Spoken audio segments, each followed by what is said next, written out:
September. Secrets. The Dodgers were 7.5 games ahead of the second-place Cardinals when the dog days of August ended. Alas, Toscanini had not fared as well.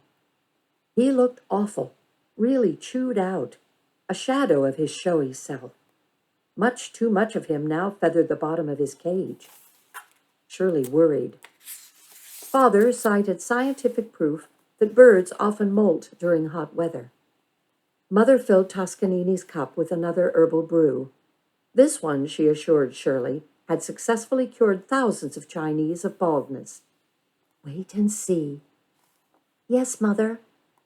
But as soon as her mother's back was turned, Shirley secretly dumped the concoction.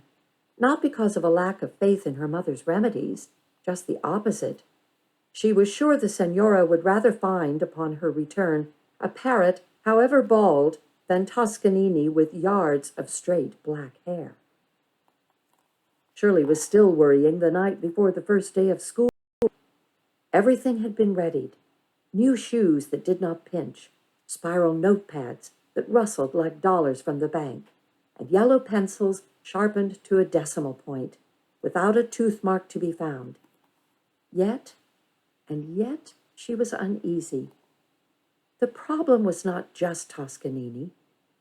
What was it then? As she lay in the dark, her thoughts flitted here and there, never staying for long, like the glow of fireflies on a late summer's eve.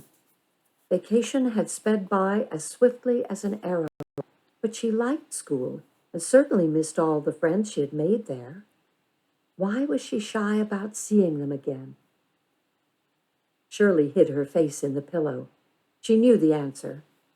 She was afraid her friend might have changed, just as change had come to her. It was true, she no longer thought so often about fourth cousin, once her best friend, and lately almost not at all about the other cousins. She spoke Chinese with her parents, but even then, foreign words were substituted for those that did not come easily. Mother corrected her. Make an effort, Shirley. You must not forget you are still Chinese. Yes, Mother. But then out would pop another English expression, one for which there was no Chinese equivalent. Gee whiz, baloney, just for kicks, party pooper, fat chan, what's up? For a moment Shirley had the urge to look in the mirror. She hardly ever did that, not like some others she had seen in the girls' room, fussing with themselves as if a stray hair could send them to jail. Did she look different now? Now that she was thinking more and more in English? Was her black hair turning blonde? Was her nose getting higher? If she had a choice, she'd just as soon stay the same. Not that there was anything wrong with looking different, but she was used to the way she was. Lately, the tenants had begun rethinking on how grown-up she looked. She wasn't sure she approved. What was wrong with Shirley Temple Wong as is? Nothing. Yet she was worrying about things that had not happened, just like grown-ups. It was awful. Yawning, she closed her eyes. When she opened them, she was in Chungking, walking up the mountain of 10,000 steps. The fog was dense, like steam from the bowels of the earth. She did not know if it was dawn or twilight, an in-between time. Her legs felt heavy, as if she were wading through deep water. She came to a fork in the road, one she remembered well, but now she could not tell which path was the way home. She looked to the east and thought she heard her mother call, "This way, this way." She looked to the west and thought she heard her father call, "This way, this way." Confused, she did not know how to choose. Then she thought that perhaps she had imagined it all, for suddenly the voices were gone, and she was afraid to venture down either path and be lost. Better go back, she thought. She had come too far. No telling whether the voices were fox spirits, imitating the voices of loved ones, out to entrap her. She turned and ran until she bumped into a wall. It encircled her. She could see over it, but it was too high for her to scale. On the other side, she recognized fourth cousin and all the other cousins. They stared at her, a look of disgust on their faces. "It's me, Shirley Temple Wong. It's me, sixth cousin. It's me, Bandit. Let me out. Let me in." Her clansmen pointed and began to laugh. She called their names, reminded them of the memories they shared. There was no sign that they understood a word. When she waved her hands frantically, they did too. When she jumped up and down, they did too. When she cried out, they did too. They were all making fun of her. Eventually, she noticed grand-uncle. He was painting. She leaned over the wall and pleaded with him to set her free. He nodded to himself, happy with his work. The children studied the painting, then her. They howled with pleasure. At last he was finished and held up the picture. It was of a strange creature, a pigeon-toed bird with scanty green feathers and red palms. It was Shirley. "Shirley, Shirley, wake up. It's time to go to school. Wake up." She threw her arms around her mother and could not stop trembling. "What's the matter? Did you have a nightmare?" Unable to speak, she nodded. "It was nothing, just a dream." Her mother's voice was soft, so welcome to her ears. When finally composure returned, she asked, "You would know me anywhere, wouldn't you, Mother? No matter how I had changed? You would, wouldn't you? My daughter, I'd know each hair on your head." By the time Shirley had entered the sixth grade room of PS 8, she had forgotten the nightmare, and with it her fears. At Mr. P's, Tommy O'Brien had snuck up from behind to tug a braid. "Hey, Chop Suey, how are you doing?" Grinning, he then bowed deeply. She thought it rather wonderful that he remembered something she had done so long ago. Mabel joined them. "What do you know? De bums are sure doing the job." She jumped up to snatch an imaginary ball, sent it flying before her feet touched the ground. Joseph came huffing. "Hey, wait up!" He had gotten even rounder. Maria offered them a fistful of double bubble gum. Even Irvy sort of waved from across the street. It was a new classroom, but they all took their old seats and talked about who their new teacher might be. When Mrs. Rappaport walked in, the class cheered. "No use breaking up a winning team." While books were being passed out, the principal came in with a new student. "Class, this is Emily, Emily Levy." Shirley knew immediately that they would be friends. Emily had huge blue eyes that were magnified even larger by a pair of horn-rimmed glasses.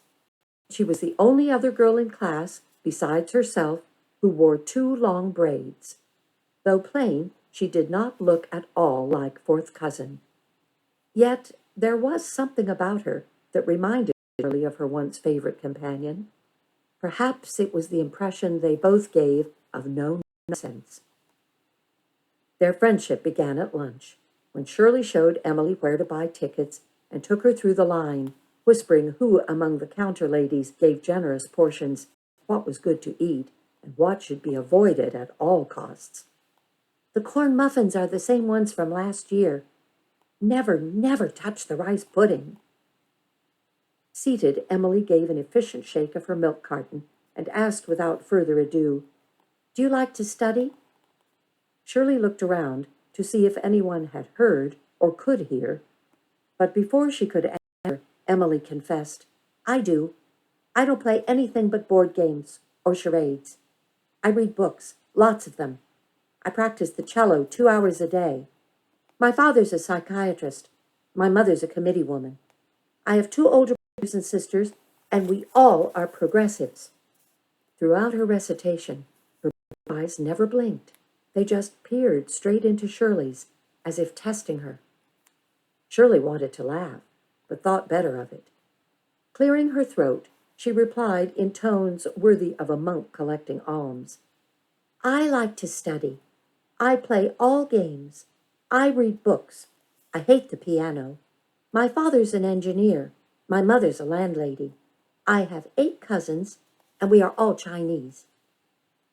The response was obviously satisfactory, for Emily took a bite out of her tuna fish sandwich. It was only after Shirley went to Emily's house that she understood what her new friend had said. A cello was a big violin that sat on the floor. A progressive was someone who called her mother and father by their first names. A psychiatrist was a doctor who never wore a white coat and kept an office in the basement of a brownstone house, furnished with a desk, a chair, and a leather couch, and lots of books, but no glass-enclosed shelves of scissors, needles, vials, bandages, or medicines, herbal or otherwise. A committee woman wore charcoal sweaters and skirts of scratchy material and wrote notes on a bulletin board while talking to other committee women on the telephone.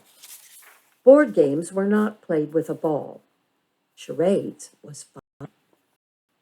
Shirley's mother heartily approved of this new friendship, for never once did Shirley return from Emily's dirty, tattered, or wounded.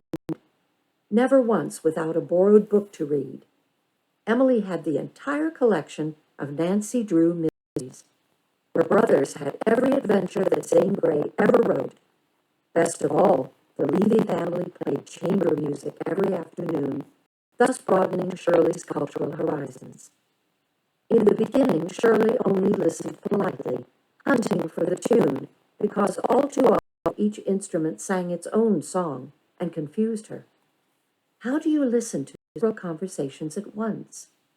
Still, she admired the ritual, envying the Levys the pleasure they took in another's company, wishing her cousins lived nearby so she could have an orchestra of her own. Only one aspect of her friendship with Emily would have displeased her mother, but she was not likely to find it out, and so Shirley did not trouble herself too much over it.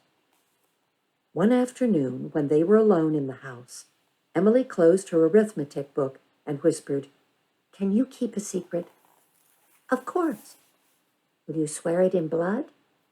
Shirley thought it over and asked, "How much blood?" "Not much." How much was not much, she wondered. Before she had a chance to inquire further, Emily rushed out of the room. She returned, brandishing a long pin with a pearl on one end. "Give me a finger." Shirley reluctantly offered a pinky. With a quick motion, Emily stabbed it, and while Shirley stared at the blood oozing out, her friend performed the same operation on her own finger. Then, solemnly pressing pinky upon pinky, she said, "Swear unto death that it will be our secret no matter what." "I swear." Unblinkingly, from behind the glasses, Emily insisted, "Swear the entire oath." "I swear unto death."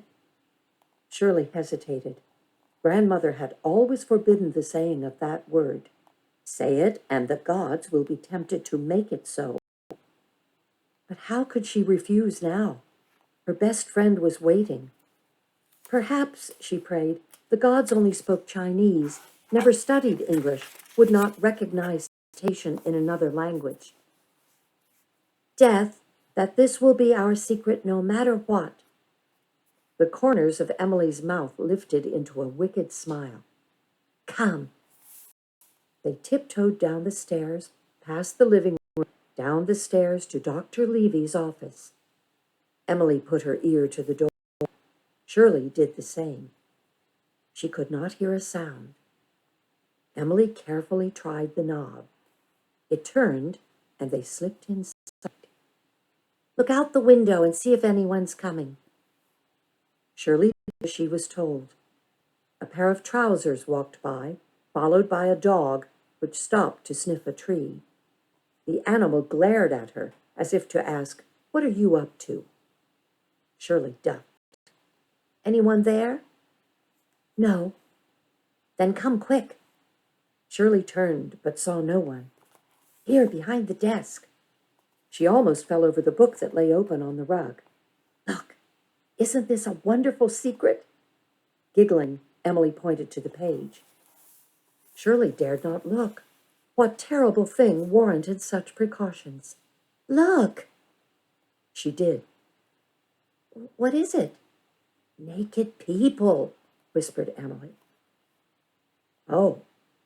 Shirley looked and looked, but did not recognize anyone she knew. The pictures were more like road maps, colored in blue and red, than flesh and bones. You can see everything. It's true. Livers, lungs, stomachs, brains, even an unborn baby. Yuck! Not to spoil Emily's fun, Shirley pretended enthusiasm. I've never seen pictures like that before. Of course not. This is my father's book, Gray's Anatomy. We can find out everything, just everything, reading it. The book was thick, thicker than any dictionary.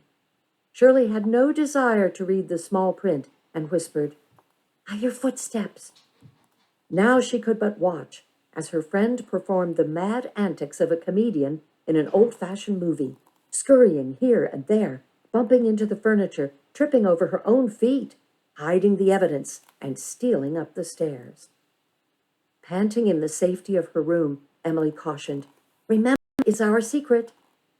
No secret was ever so safe. A secret, like a chore, always seems to lead to another, one even more troublesome than the first. Shirley's second secret began the night of the final encounter between the Dodgers and the Cardinals. Her team led the league by 4.5 games, but their opponents were the defending champions and still had a chance to take the pennant. It wasn't going to be easy, not with Harry Brachine pitching for the Cardinals. He had been the hero of the last World Series. Even before the players took the field, Red Barber's voice was hoarse with excitement. Suddenly, her mother claimed Shirley's attention. Have you done all your homework? Yes. Then you won't mind doing something for Mrs. O'Reilly, will you? Now? Now. Do I have to? I think it is an opportunity. Rat. Another opportunity. Mrs. O'Reilly has asked you to babysit tonight. The poor woman has not been able to go to church to do her good works since the babies came. Now that you are grown and they live only downstairs, Mrs. O'Reilly thought you might like to earn some money. Money? That was different. Does Mrs. O'Reilly have a radio? Mother nodded, smiling. Well, then, it was a golden opportunity. The moment Shirley walked into the apartment, Mrs. O'Reilly picked up her pocketbook and was ready to go. Dinner's on the table. Their diapers are in their room. I should be back in about 2 hours. Any questions? Shirley could not think of any. The radio was in plain sight on the table next to the armchair. Be good, boys, won't you? Shirley's here to take care of you. Sean, Shane, and Stephen stopped pushing their toy cars around the floor to look up with identical sweet smiles and wave. Bye-bye, Mommy. Bye-bye, Mommy. Bye-bye, Mommy. As soon as the door closed, Shirley turned on the radio and twisted the dial until she found the familiar sounds of the ballpark. Nothing had happened in the first inning. Better get acquainted, she told herself, and kneeled on the floor to say hello. But she got no response to Hi, Sean, Hi, Seamus, or Hi, Stephen. The three merely crawled around crying, beep, beep, beep, beep, beep, beep.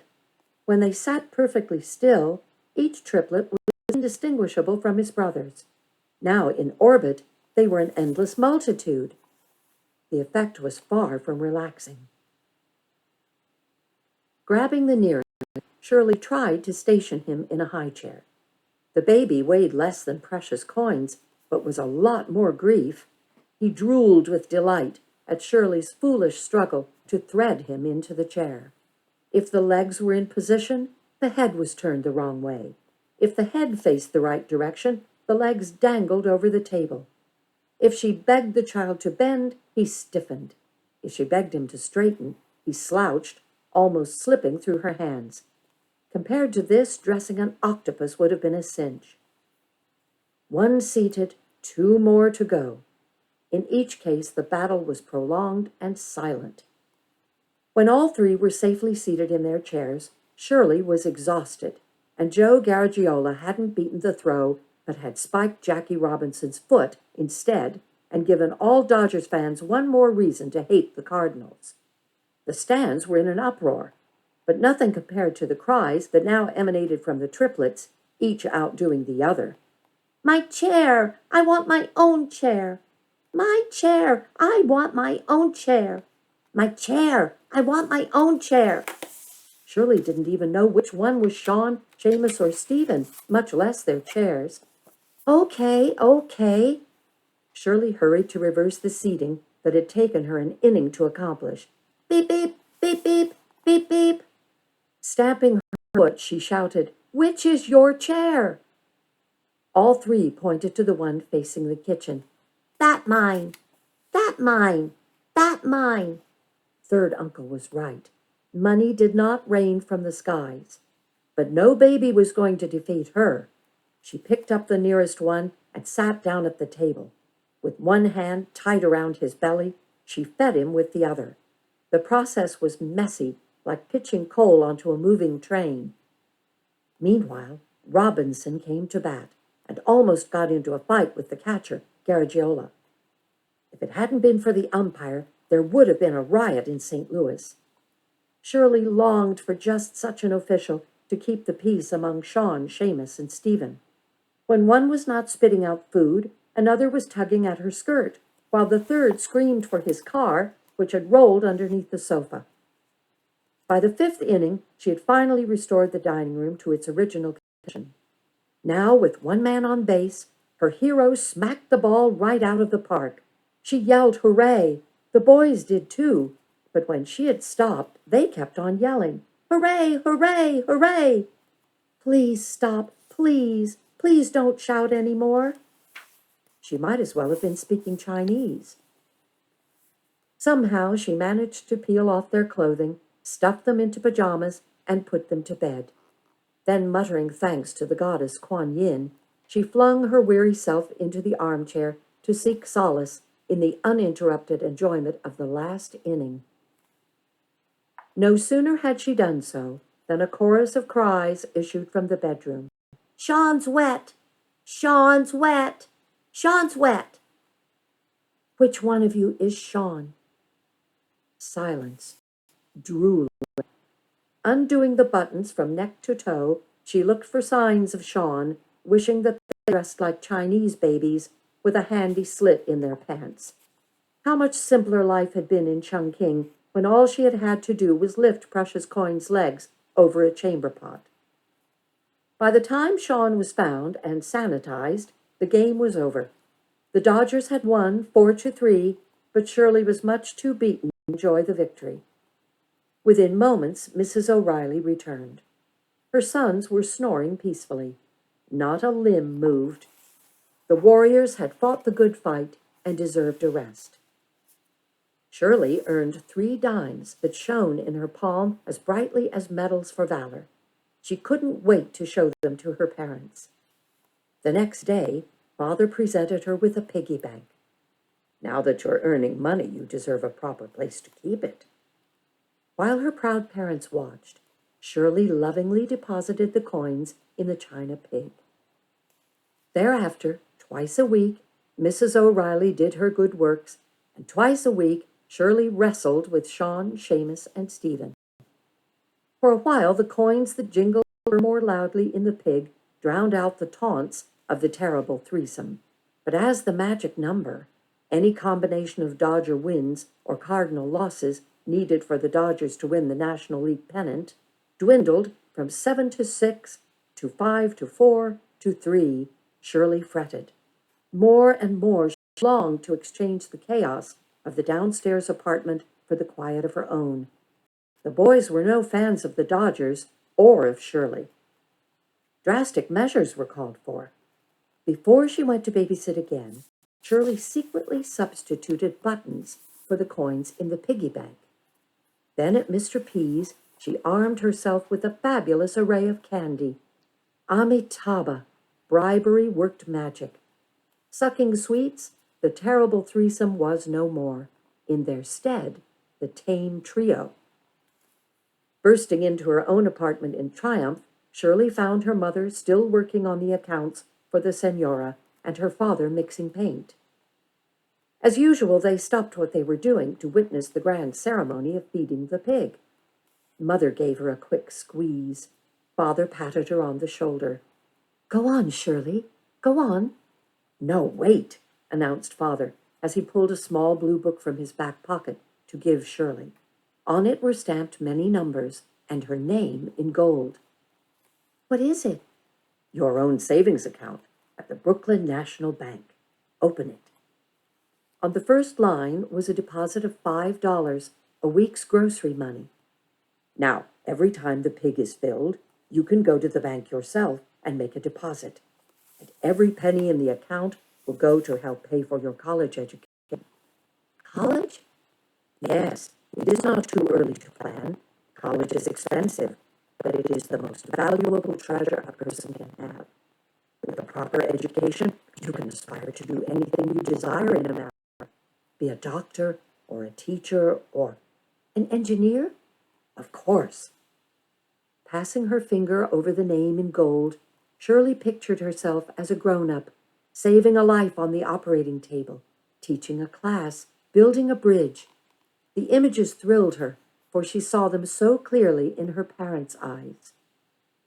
She wanted to tell them all that was in her heart, but how do you express such feelings? Americans, she knew, would simply say, "I love you." But Chinese never used the phrase. It was too obvious, too direct, like a present on one's birthday, rather than those her father gave for no reason at all. Americans would also kiss. They did it all the time, even in public. That also seemed wrong. Without her saying a word, her parents knew how she felt, and this she understood. It was the essence of being Chinese. But Shirley wanted to find a special way, her own way. What could it be? Mother came to the rescue by handing her the pig. She gave it the customary 3 shakes. This never failed to make her parents laugh. Suddenly, Shirley remembered the trick she had played, bribing the boys. This time, when the dimes dropped, the sound was hollow, counterfeit. In the morning, the shame had not gone away. It cast a stillness within her, like the hush of new snow. She began to see things she had failed to see before. Once again, her parents had slept through the alarm, but only now did she realize it was because of the long hours they worked to keep a promise she had made for them to the Senora, worked to build a new life for them in America, worked without complaint, always with cheer. How could she have deceived them so? Shirley confessed everything to Emily. "You'll feel much better when the buttons are replaced." "How?" "I'll share my school meals with you until you have saved enough." "You will?" "That's what friends are for." But things thoughtlessly done are never so easily undone. This Shirley learned the next time she babysat. Expecting candy and having none, the boys took turns unplugging the radio. 3 against 1 was no contest, and so she clinched the pennant for the Dodgers.